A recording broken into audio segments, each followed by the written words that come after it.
On this day in history, we remember the remarkable individuals who shaped our world. Welcome to Who Died Today in History, where we honor their legacies.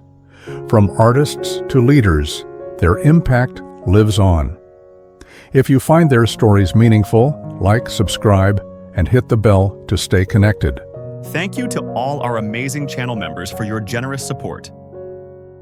Leslie Nielsen died in 2010, passing away from complications related to pneumonia, a natural cause that often affects older adults. His death marked the quiet conclusion of a career built on impeccable comedic timing, subversive humor, and an ability to reinvent himself within Hollywood. In many ways, his passing reflected a generational shift in entertainment. Nielsen had risen to fame at a time when parody movies were crafted with sharp wit, practical effects, and tightly scripted jokes. His death symbolized the fading of that era, replaced by a newer comedic landscape more reliant on improvisation and shock value. The immediate consequences of his passing were waves of tributes from actors, directors, and fans who recognized how profoundly he had reshaped comedy. Before becoming a comedic icon, Nielsen had spent decades as a dramatic actor, and his late career transformation, beginning with Airplane, became a defining narrative of artistic reinvention.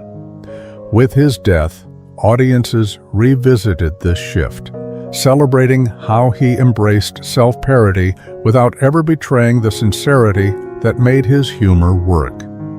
His deadpan delivery, especially in the Naked Gun series, became a blueprint for modern parody acting. While his passing did not alter global history, it did amplify his legend. Nielsen became emblematic of a particular style of comedy that relied on earnest absurdity, characters who delivered the most ridiculous lines with absolute seriousness. His death prompted renewed appreciation for the craftsmanship behind classic parody films, reminding audiences of the cultural value of humor that bridges generations. Networks re-aired his films, critics revisited his work, and younger audiences discovered a performer whose comedic rhythm remained timeless. Reflecting on his passing reveals broader truths about humanity's relationship with memory and legacy. Comedy often feels temporary, designed for laughter in the moment, but figures like Nielsen demonstrate how deeply humor can endure. His work continues to influence actors, writers, and filmmakers who cite his straight-faced absurdity as a formative inspiration. Through film retrospectives, online tributes, and continued viewership of his iconic roles, Nielsen remains present in the cultural imagination.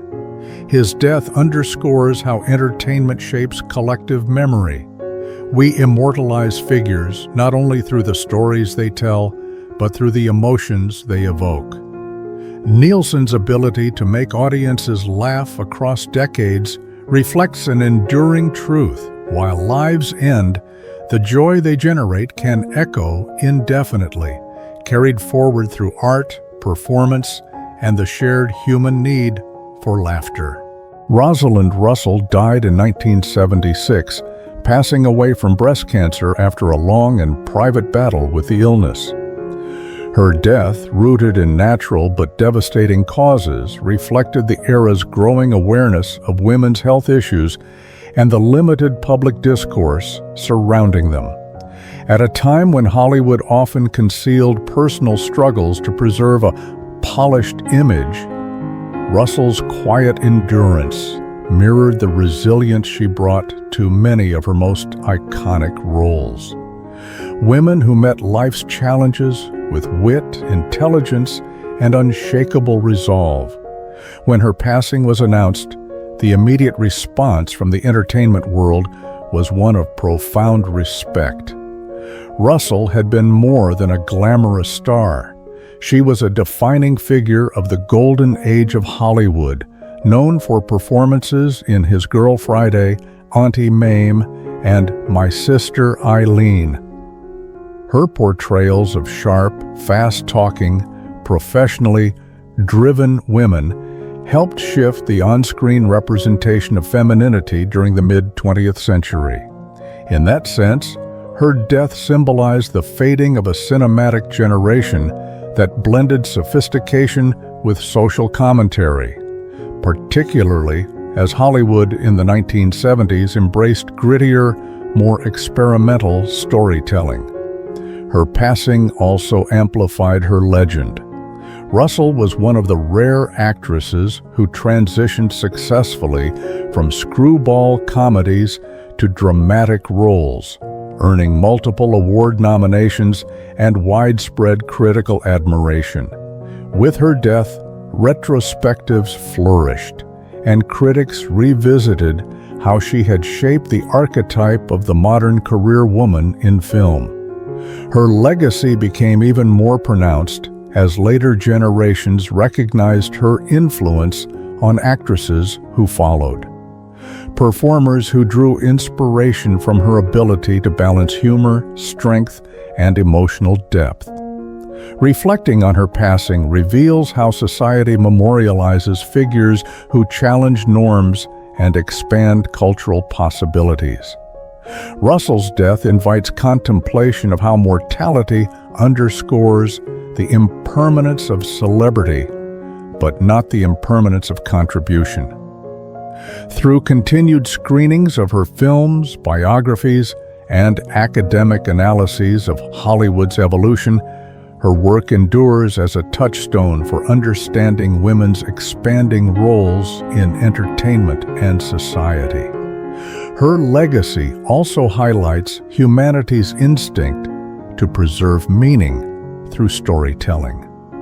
We immortalize figures like Russell not only because of their talent, but because they offer models of courage, ambition, and grace.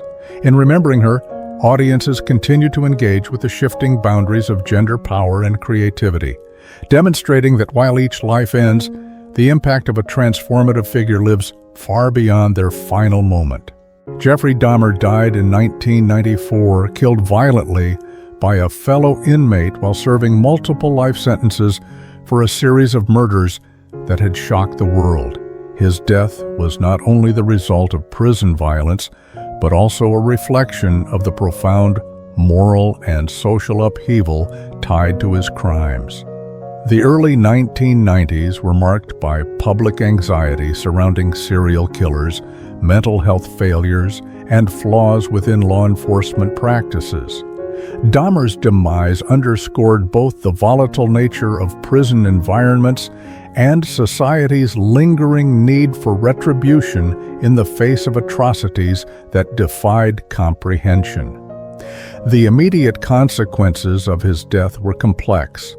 For many of the victims' families, the news brought a conflicted sense of closure, an end to the man responsible for unimaginable suffering, yet also a reminder of the systemic failures that had allowed his crimes to persist for years. Law enforcement agencies used the aftermath to revisit investigative missteps, particularly the infamous incident in which officers returned a victim to Dahmer despite clear signs of danger. As his case continued to be studied, reforms in police training, community reporting, and interdepartmental communication gained renewed support. Dahmer's death undeniably amplified his legend, though in a dark and unsettling way. He became a symbol of the extremes of human cruelty, and his story fueled countless documentaries, books, and dramatizations.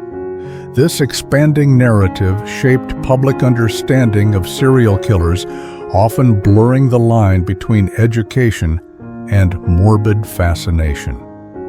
The rise of true crime media in the years following his death further solidified his place in cultural memory. raising questions about how society metabolizes horror and why figures like Dahmer become enduring fixtures in collective consciousness. Reflecting on his death reveals a complicated relationship between mortality, power, and memory. Dahmer's life and violent end forced society to confront uncomfortable truths about the human psyche, the limits of justice, and the ways in which sensational crimes become mythologized. We memorialize such figures not in admiration, but as cautionary tales, through documentaries, psychological studies, and media retellings designed to understand, prevent, or contextualize the unthinkable. Ultimately, the legacy of Dahmer's death highlights humanity's need to impose meaning on tragedy. His story endures because it challenges assumptions about evil, accountability, and vulnerability. In examining his demise, we are reminded that history often preserves its darkest figures not to celebrate them, but to ensure that the lessons bound to their names are never forgotten. Marjorie Lord died in 2015, passing away of natural causes at an advanced age, a quiet and peaceful end that stood in contrast to the fast-moving, ever-changing entertainment world she had once helped shape. Her death reflected the realities of an industry in which many stars of the Golden Age gradually slipped from public visibility, even as their work continued to influence American television and stagecraft. Living well into the 21st century allowed Lord to witness monumental shifts in media, from the dominance of network television to the rise of streaming. And her passing symbolized the closing of a chapter tied to classic family sitcoms and theatrical tradition.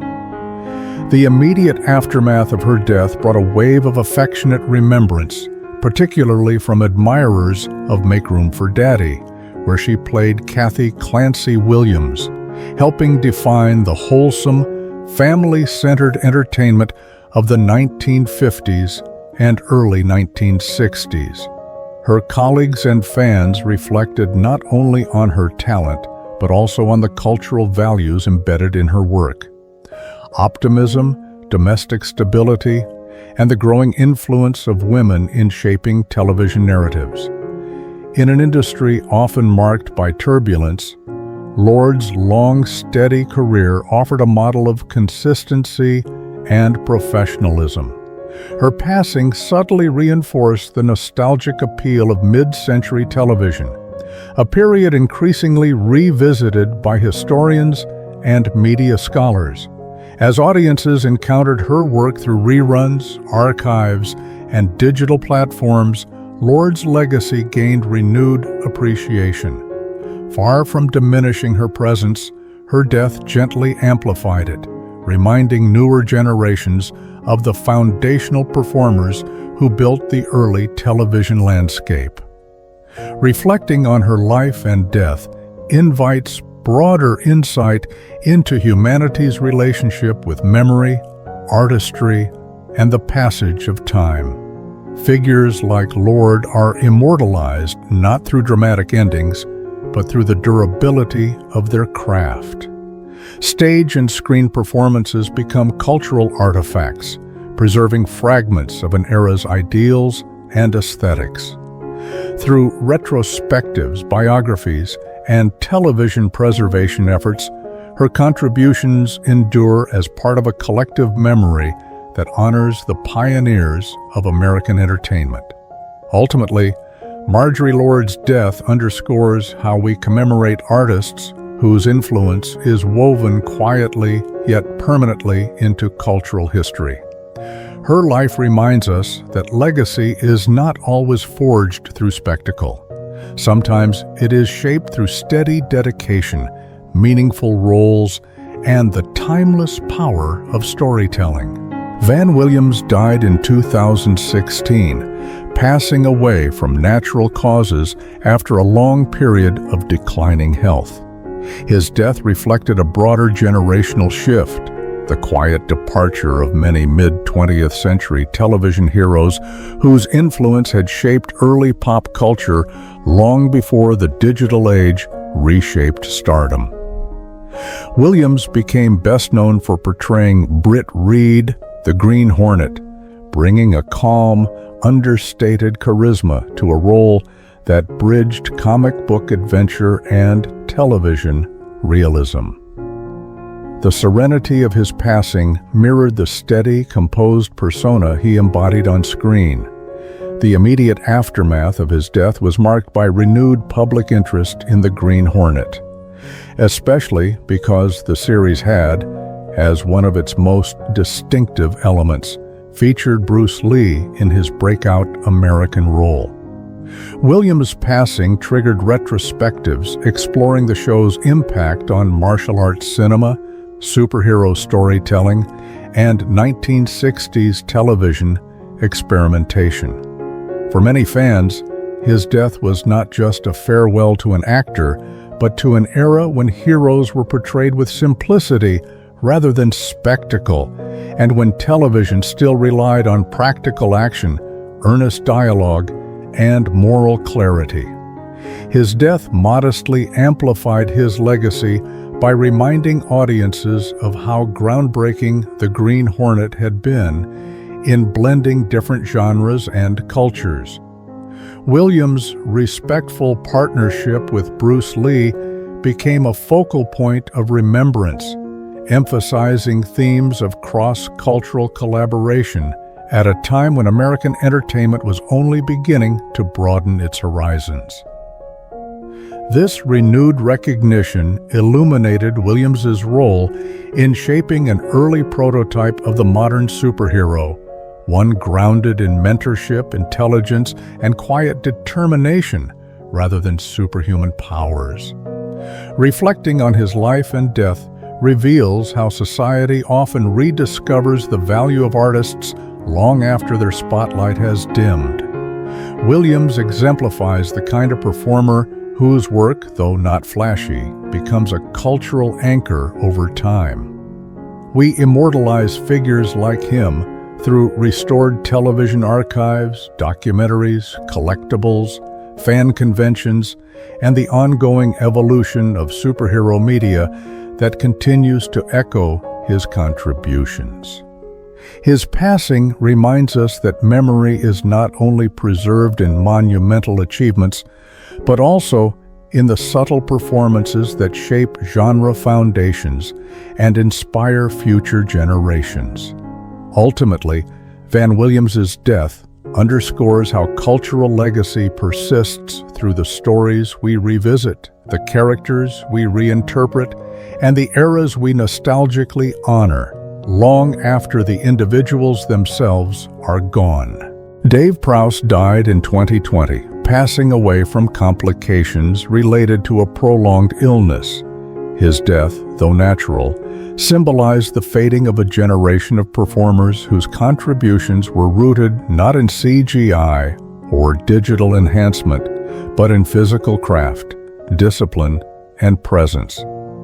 As the man behind the iconic silhouette of Darth Vader, Prowse embodied an era when performers used their bodies, rather than motion capture or green screen technologies, to bring cinematic legends to life.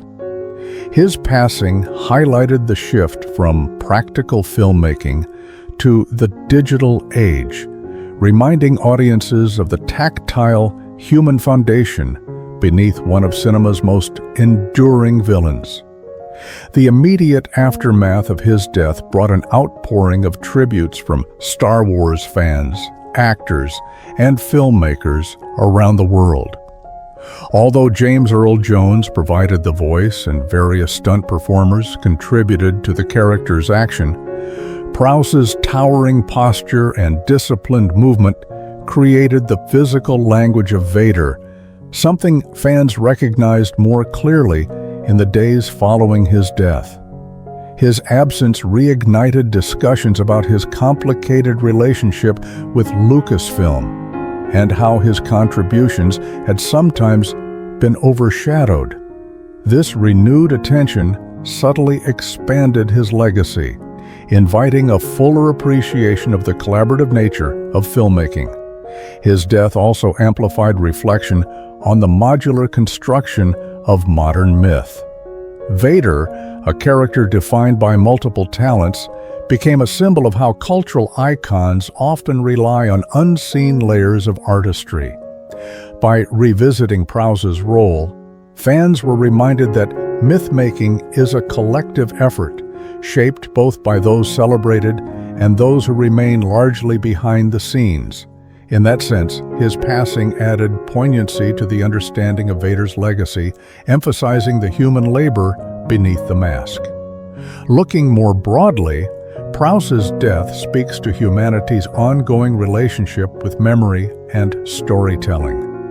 We immortalize figures like him, not only through official tributes, but through fan conventions, documentary features, autograph collections, and the continuous rediscovery of his earlier life as a champion weightlifter and British cultural figure. His portrayal endures in action figures, costumes, and the visual language of the Star Wars universe itself. Ultimately, Prowse's death underscores a core truth. Cultural immortality often emerges not from celebrity alone, but from the dedication and physical commitment of artists whose work becomes inseparable from the myths they help build. Christopher George passed away in 1983, leaving behind a career defined by rugged heroism and the shifting landscape of American television. His death, the result of a sudden heart attack, reflected a broader cultural moment in which the physical demands placed on actors, especially those known for action-oriented roles, often contrasted sharply with the limits of the human body. George had built his career on portraying soldiers, lawmen, and frontier figures, characters who embodied mid-20th century ideals of toughness and stoic masculinity. The natural but unexpected nature of his passing underscored how even icons of strength remain vulnerable to the quiet pressures of life and work. The immediate response to his death was marked by genuine shock among colleagues and fans. George was still active in film and television, and his presence in popular series had made him a familiar face in American households. His absence created a void in genre television, particularly military and adventure programming, at a time when Hollywood was transitioning toward more modern storytelling styles. For many, his passing became a moment of reflection on the fading era of traditional, straight-faced action heroes.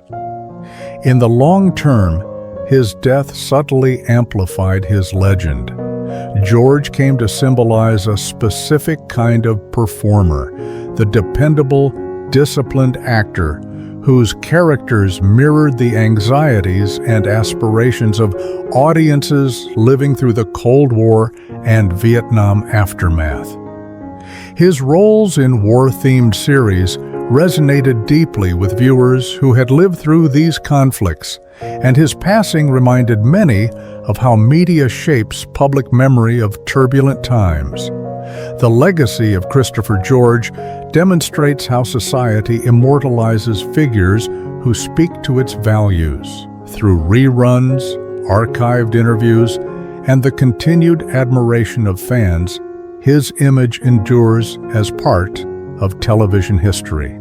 Art and storytelling preserve him not only as an entertainer, but as a cultural reflection of the eras he portrayed. Ultimately, his death and legacy reveal a universal truth. Humanity remembers those who help define its narratives, especially those who capture the complexities of courage, struggle, and resilience. Enrico Fermi died in 1954, his passing the result of stomach cancer at a relatively young age.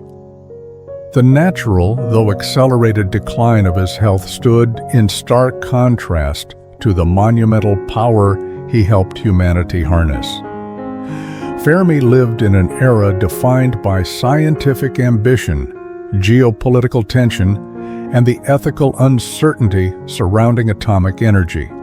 His death reflected the immense pressures carried by the scientists who had shaped the modern world, individuals who pushed the boundaries of knowledge while grappling with the consequences of their discoveries.